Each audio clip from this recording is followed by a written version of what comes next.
Bonjour à tous, merci d'être restés avec nous pour ce nouveau numéro de l'Histoire continue. Bonjour Renaud. Bonjour Sophie.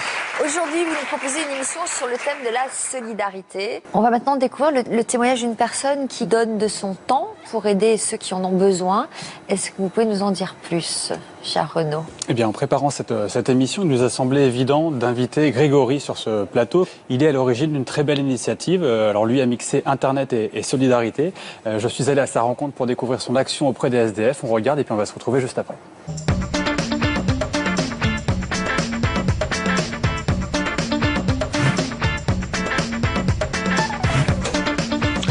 Bonjour Renaud. Bonjour Grégory. Enchanté. De même, je viens vous voir parce qu'il paraît que vous bossez sur un super projet pour aider les plus démunis. Ouais, effectivement. On va peut-être se tutoyer et Ok. puis je vais te montrer ça. Eh bien, montre-moi alors. Vas-y, Merci. viens. En fait, l'idée, c'est d'avoir un site web qui permet d'avoir des bénévoles qui sont géolocalisés pour aider des démunis qui sont dans la rue et avoir des gens proches d'eux pour offrir des produits de première nécessité.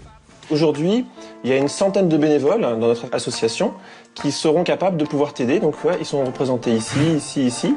Et en fait, en cliquant juste dessus, à chaque fois, on te dit qu'est-ce qu'ils sont prêts à offrir, à quel moment de la journée. Et ces personnes-là, on va les mettre en relation avec toi pour qu'ils puissent t'aider. D'un point de vue plus personnel, tu as peut-être une motivation qui t'a poussé à faire ça? Complètement. En fait, donc je suis papa d'une petite fille de 3 ans.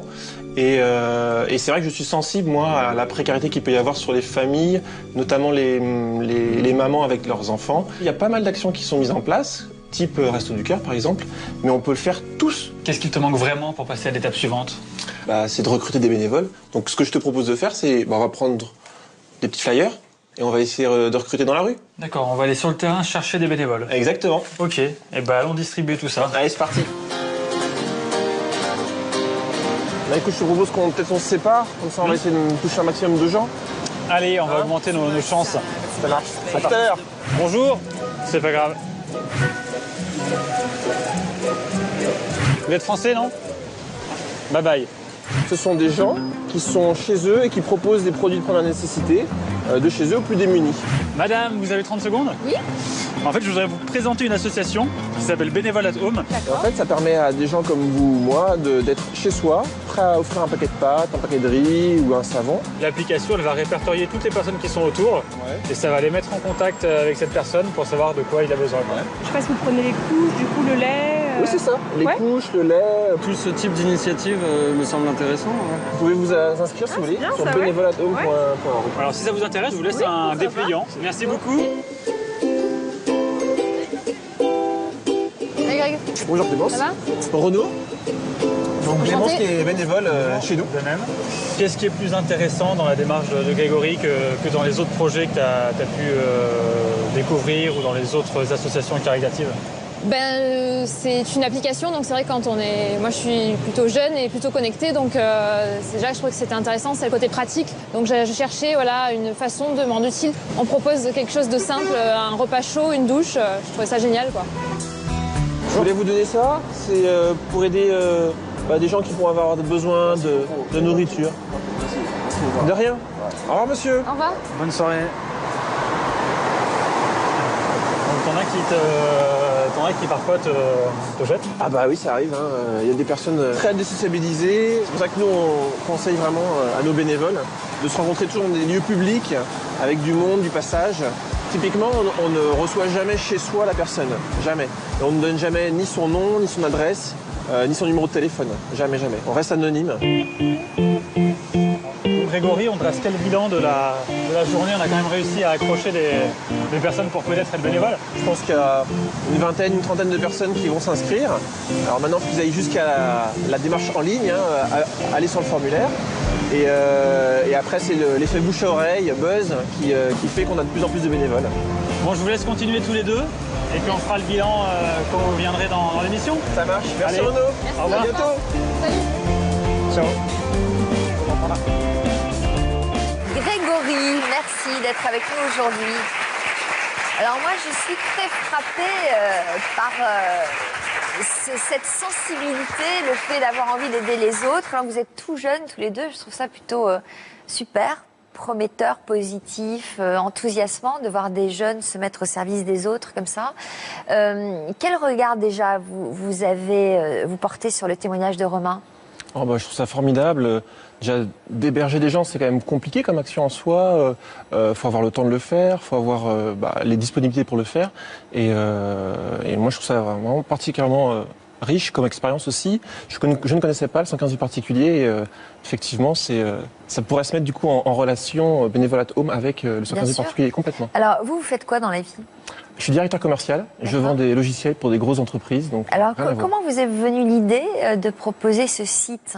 Est-ce que vous avez été touché personnellement ou alerté ou comment vous vous êtes senti concerné par cette problématique? En fait, il y a plusieurs choses. Déjà, je suis parti d'un constat qui est assez alarmant. C'est-à-dire qu'aujourd'hui, il y a un enfant sur 5 en France qui est considéré comme pauvre. Ça paraît énorme et pourtant c'est le cas.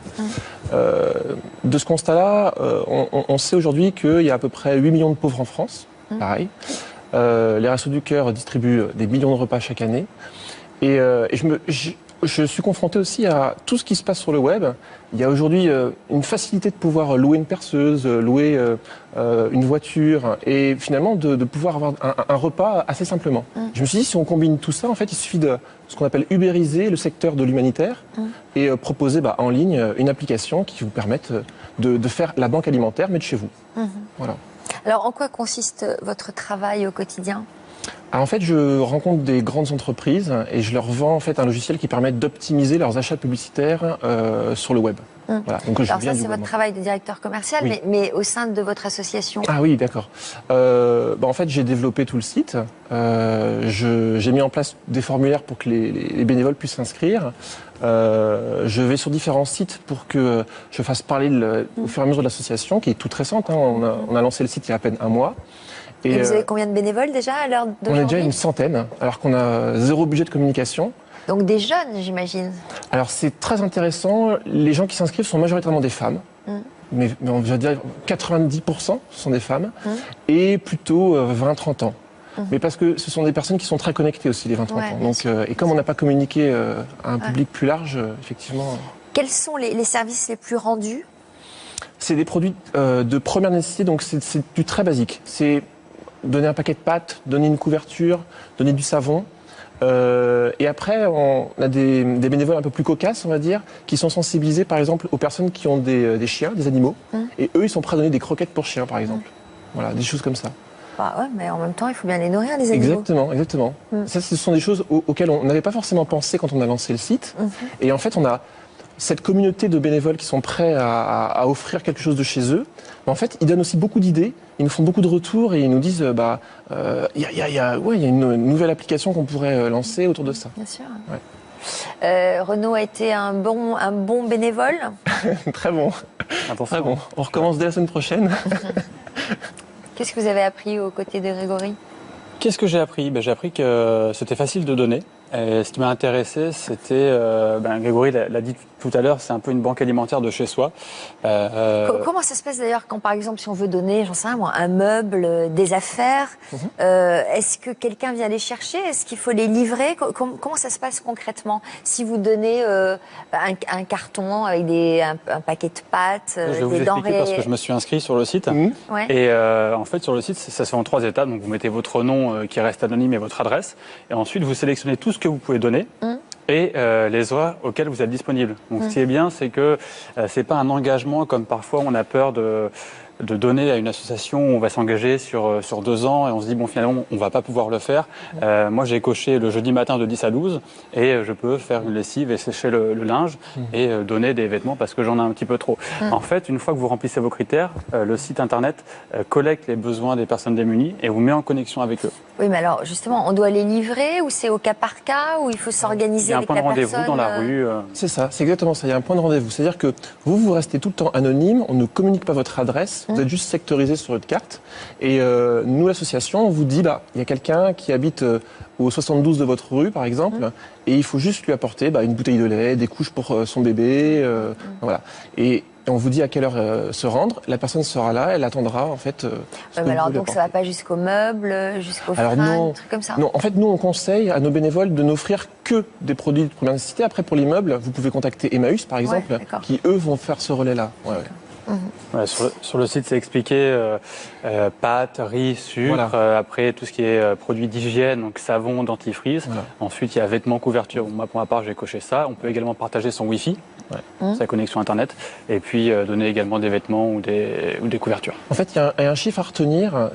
Au Resto du Cœur, 40% des gens qui bénéficient des Restos du Cœur sont des femmes seules avec enfants. Donc c'est une population énorme. On ne se rend pas forcément compte. Tu le disais tout à l'heure, on pense que le SDF, c'est forcément le clochard aviné. Pas du tout. Et en fait, c'est assez simple pour ces personnes-là de se connecter sur Internet et sont pas forcément sans abri et de pouvoir bénéficier de couches pour bébé. C'est quand même. Qu'est-ce que ça vous apporte, vous?